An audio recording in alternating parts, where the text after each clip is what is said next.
Bonjour. Après la crémation, les cendres sont recueillies dans une urne cinéraire sur laquelle sera apposée une plaque d'identité avec le nom et prénom du défunt ainsi que le nom du crématorium. Vient se poser la question de la destination des cendres. Si vous n'avez pas pris cette décision, le crématorium peut garder durant une période d'1 an l'urne de votre défunt. Mais au-delà de cette période, le crématorium se doit de vous envoyer un recommandé et sans réaction de votre part, les cendres seront dispersées au jardin du souvenir. Afin de vous aider à prendre cette décision, nous allons voir ensemble les diverses possibilités.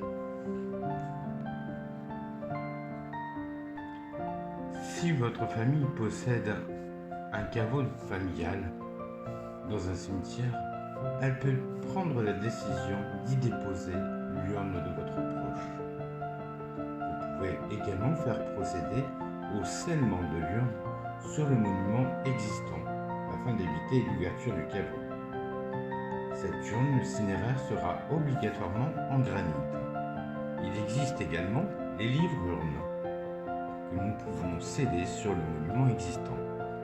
Les livres-urnes existent en une place ou 2 places, et nous pouvons le faire correspondre au granit du monument. Les communes de plus de 2000 habitants ont l'obligation d'avoir un site cinéraire au sein de leur cimetière. Dans ce site cinéraire, vous allez trouver des modules de cases de columbarium, le jardin du souvenir et éventuellement des cavurnes. Voyons en premier temps le columbarium. Le columbarium est un ensemble de cases permettant de recueillir les urnes cinéraires. En fonction du règlement du site cinéraire, la case de columbarium peut accueillir plusieurs urnes. C'est le règlement de ce site qui le détermine. Le module est l'ensemble des cases de columbarium. L'avantage de la case de columbarium est forcément l'entretien. Voyons maintenant le cavurne. Le cavurne est un petit caveau permettant de recueillir plusieurs urnes également.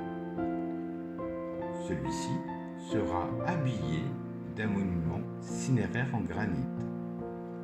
Tous les cimetières ne proposent pas cette possibilité de faire poser le cavurne. C'est encore une fois le règlement du site cinéraire qui le précise. L'avantage du cavurne est la personnalisation par le monument. Le jardin du souvenir est l'endroit où a lieu les dispersions des cendres. En fonction de chaque commune, il se présente de différentes façons. Nous allons voir quelques photos de jardin du souvenir. Nous avons la rivière sèche, où les cendres sont dispersées sur des cailloux. Le puisard, c'est un bac récupérateur qui est placé sous la terre et qui permet la conservation des cendres. Et nous avons également le puits du souvenir. Il s'agit à peu près au même fonctionnement que le puisard, mais au lieu de disperser les cendres sur les cailloux, nous le faisons dans le puits. Nous venons de le voir. Les cendres, dans leur totalité, peuvent être inhumées dans une sépulture, être inhumées dans une case de columbarium ou encore dispersées au jardin du souvenir. Ce sont des espaces aménagés à cet effet d'un cimetière ou d'un site cinéraire. Cependant, vous avez aussi la possibilité de procéder à une dispersion en pleine nature.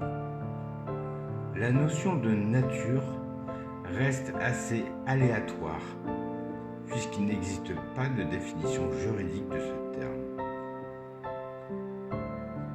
Cependant, la circulaire Nord IOCB 09 15 243 C du 14 décembre 2009 désigne sous cette terminologie les espaces naturels qui ne sont pas aménagés. On y trouve la mer, la montagne, les forêts et les bois. En revanche, les cendres ne peuvent pas être dispersées dans les jardins publics ou privés, les voies publiques, les champs et espaces cultivés, les voies fluviales et les cours d'eau. Voyons maintenant la dispersion et l'immersion en mer. La dispersion des cendres en mer est autorisée, à condition qu'une distance de 300 mètres des côtes soit respectée. L'immersion en mer est le fait de déposer l'urne biodégradable sur la surface de la mer et celle-ci s'immerge doucement dans les fonds marins. L'immersion est autorisée à 3000 nautiques, environ 6 km des côtes. Nous venons de parcourir en grande ligne ce qui est autorisé, à savoir que la conservation des cendres à domicile ne l'est plus autorisée. Il n'est pas possible non plus de disperser les cendres à plusieurs endroits. En effet, les cendres d'un défunt sont assimilées à un corps dans son ensemble et ne peuvent donc pas être séparées. Et surtout, le plus important, le non-respect des dernières volontés du défunt est punissable pénalement. Les sanctions peuvent aller jusqu'à une amende de 7 500 € et une peine d'emprisonnement de 6 mois. Nous restons à votre disposition pour tout